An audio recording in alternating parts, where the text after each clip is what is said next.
Рөстәм Галиуллин, Яғлыбай Баһадир. Җиһанның яз кояшына чумган көннәре. Кояш нурларының җылы сулышына түзә алмыйча, тау итәкләреннән кытыклана-кытыклана кар сулары йөгерә. Алар куак төпләрендә сагышларыннан моңсу гына тарала барган кар катламнарын көнләштереп, берсен-берсе куып узыша, энҗе бөртекләредәй җемелдәп, тау рухының серле авазларын еракларга яңгырата, эреле-ваклы ташлар аша уйнаклап үтеп, кабарынкы дулкыннар хасил итә. Йырганакларда бергә дәррәү кушылалар да, боргаланып, ашыгып-ашкынып аккан мәгърур терек елгасына барып тоташалар. Бу җанлы хәрәкәт бар дөньяны уята. Агачларда бөреләр шыта. Яшел хәтфә үлән күзгә күренеп тау итәкләренә җәелә бара. Көньяктан искән йомшак җил биттән сыйпый. Назлап чәчтән тарый. Бу рәхәттән күз йомыла. Кинәт бер көйгә салмак кына теркелдәгән ат туктап калды. Сихри тынлыкны бозып пышкырып куйды. Иярдә йокымсыраган килеш черем итеп алган Яғлыбай Баһадир да күзен ачты. Бая гына табигать хозурлыгыннан изрәгән күңеленә шундук шом йөгерде. Еракта шау-шулы авазлар яңгырый. Терек буендагы тугайда бихисап атлар, яугирләр. Яғлыбай туктап калган атын кузгатып җибәрде. Тынычлык ягылган йөзенә кабаттан кырыслык әйләнеп кайтты. Бу мизгелдә ул кыю яугир кыяфәтенә керде. Хуҗасындагы үзгәреш атка да тәэсир итте.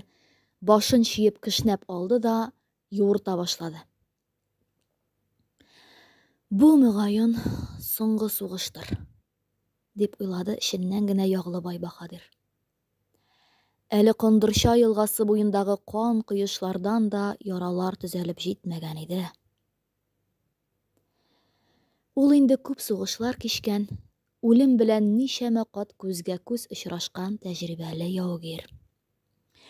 Олуг олосны яклап, күпме тапкырлар аңа үз гаскәре белән яуга күтәрелергә туры килде. Кондырча елгасы янында күпме ир туганының гомере өзелде. Үзе дә чигенгән чакта аздан гына үлми калды. Туктамыш ханнан чапкын килгәч үк, Яғлыбай күңелен бу соңгы сугыш булачак дигән уй сызып узган иде. 40-ка якынлашып килгән Яғлыбай үзе генә дә инде 10 ел Туктамыш белән Аксактимер бәрелешләренең үзәгендә кайный.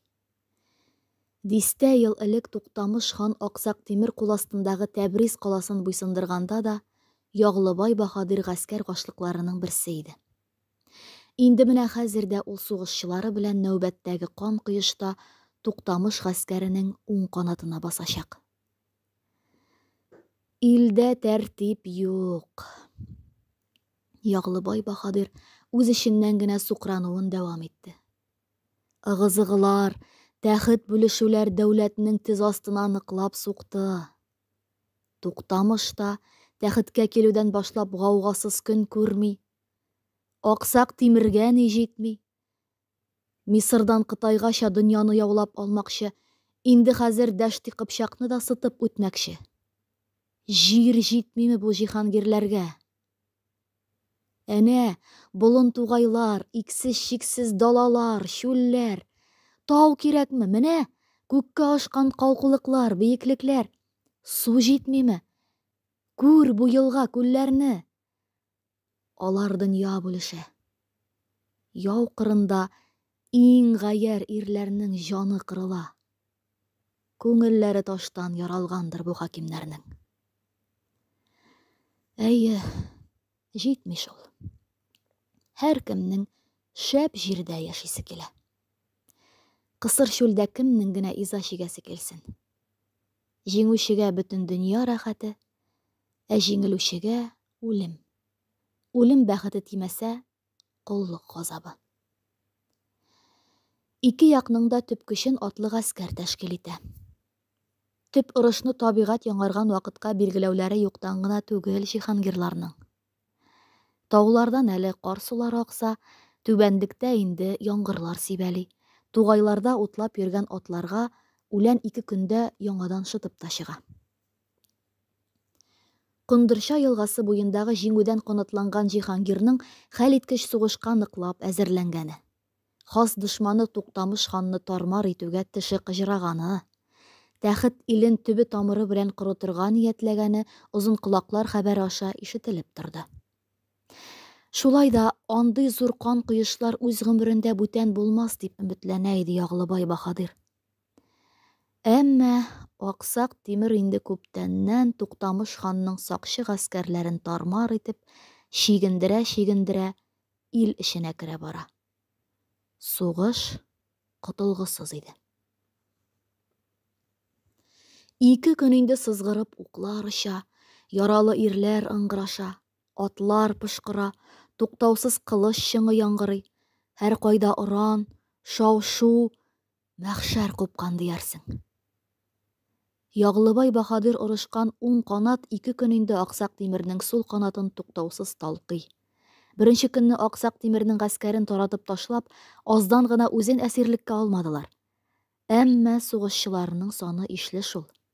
Я Раббы, барысы да кырылып бетмичә кан коеш тукталмасмы икәнни? Ул кичне Туктамыш хан гаскәрендә шомлы хәбәр яшен тизлегендә таралды. Имештер, уң канаттагы төп хәрби җитәкчеләрнең берсе Актау әмир Туктамыш ханнан күнче угланны үзенә тапшыруны сораган һәм аның башын чабарга ниятләвен җиткергән. Күнче углан исә яуның беренче көнендә Аксак Тимер ягыннан үз ватанына күчеп чыккан иде. Араларында нинди дошманлык яткандыр, ансын беркем әйтә алмады. Әмма Туктамыш хан Актау әмиргә күнче угланны бирмәгән. Шәхси исап-хисапларны орыштан соң ясарсыз дигән имеш. Бу сүзләр гайбәт кебек таралса да, Актау әмирнең үз сугышчылары белән яу кырыннан китеп баруы, аңа тагын берничә әмир иярүе билгеле булды. Бу хәбәр Алтын Урда гаскәрләренең күңелен кара болыт сыман каплап алды.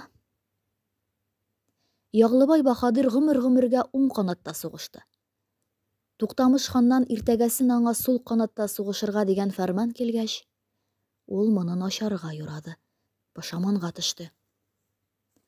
Кондырша елгасы янындагы сугышта да Аксак Тимер ничә төмән башлыгын сатып алып үз ягына аударган иде. Хәйләкәр төлке бу юлы да үзенең пычрак алымнарын эшкә җиккән, мәкер тузагын кырган икән. Яглыбай баһадирның ишеткәне бар иде. Аксак Тимер гаскәре инде менә таркала чигенә башлый дип торганда, аңа дошман яктан хәрби җитәкчеләр яуны калдырып китеп бара. Я булмаса, сатып алынган кимсәләр сугыш байрагын төшерә дә, гаскәр башлыгы әсир төшкән дип уйлап, яугирләр коткыга бирелә, кача башлый. Таң сызылды. Җиһан тып-тын. Әйтерсең лә гап-гади язгы матур көн. Яглыбай баһадир бу төнне ут йотып, кирфек тә какмый уздырды. Гомер булмаганны, бала чагының күңелле мизгелләре, егет чагындагы сөенечле вакыйгалар яу кырындагы дәһшәтле хәлләр белән алмашынып, бер-бер артлы күз уңыннан чиратлап узып торды. Нәкъ шушы бәрелештәге сыман, дөньяның иң яшәргән вакытында күкрәп торган ирләр, тынсыз калып җансыз гәүдәләре белән кичә генә ям-яшел келәмдәй күзне иркәләп, бүген исә ат тояклары таптап актарылып беткән пычрак кара җиргә авып төшәләр. Бер-берсе белән һич янәшә куеп булмый торган күренеш бу. Яглыбай баһадир күңеленнән якыннары, туганнары белән хушлашты, бәхилләште. Шулай да аның бу якты дөньяны җиңелүче булып, хурлык күтәреп кичәсе килми иде. Ул үз сугышчыларына күз салды.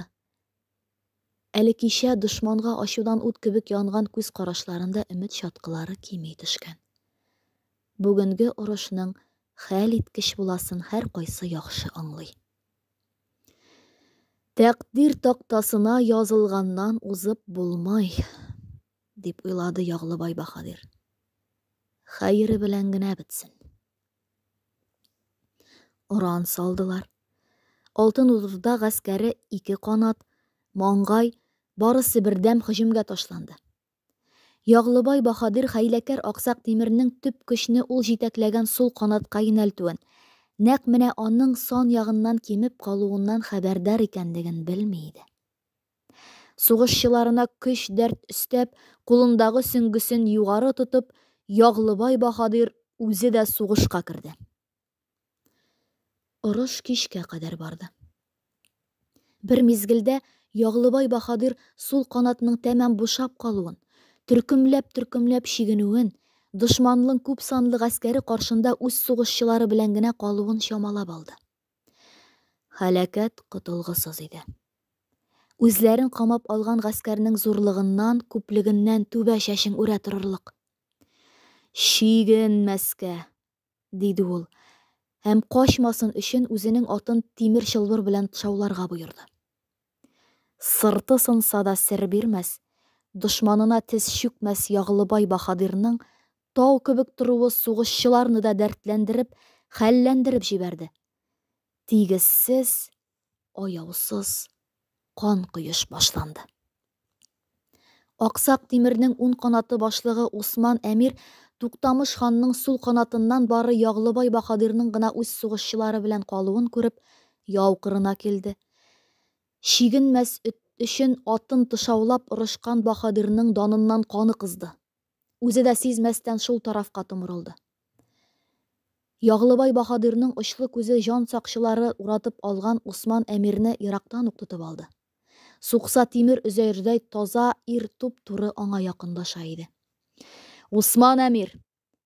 Яғлыбай Баһадир тауышын күтәреп дошманына ҡышҡырҙы. «Батыр булсаң, минең белән бергә бер алыш. Мин синең сөйәгеңне көл итәм. Сүзем сүз!» Усман Әмир йәшелле-күкле тауыш белән шыр аҡырып җибәрҙе.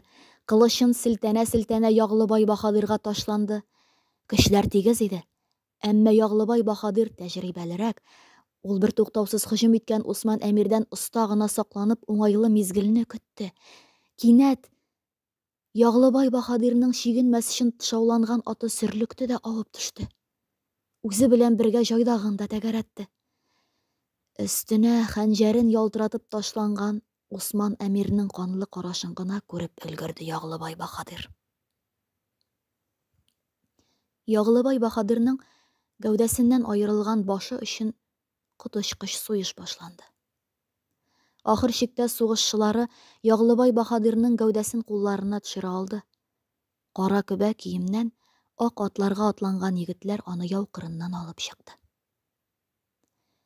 Яғлыбай Баһадирның гәүҙәсен шиткә алып китеү белән Туҡтамыш ханның сул ҡанаты да тарҡалып бөттө. Бу җиңеүе өсөн Аҡсаҡ Тимерҙән Баһадир аты аласаҡ Усман Әмир дә башҡалар белән бергә Туҡтамыш ханның шигенеп ҡашҡан ғәскәрен эҙәрлекләп китте.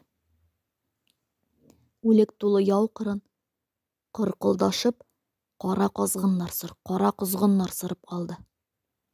Гүйә «Ҡуррыҡ! Ҡураҡ!» дип ҡышҡырған ҡоҙғон тауышынан ҡурҡып, тау итәктәренән шаулап йүгергән ҡар сулары да тынсыз ҡалды сыман. Күкне сырып алған ҡара ҡошлар пәрҙәсен ай да ашып керә алмады. Жиһанда тереклек бәйрәме түгел, башҡа тантана көтөлә иде. Ҡыр уртасында тышауланған атының үле гәүҙәсе ятып ҡалды. Ул исән сағында уҡ шигенмәскә хөкөм ителгән иде.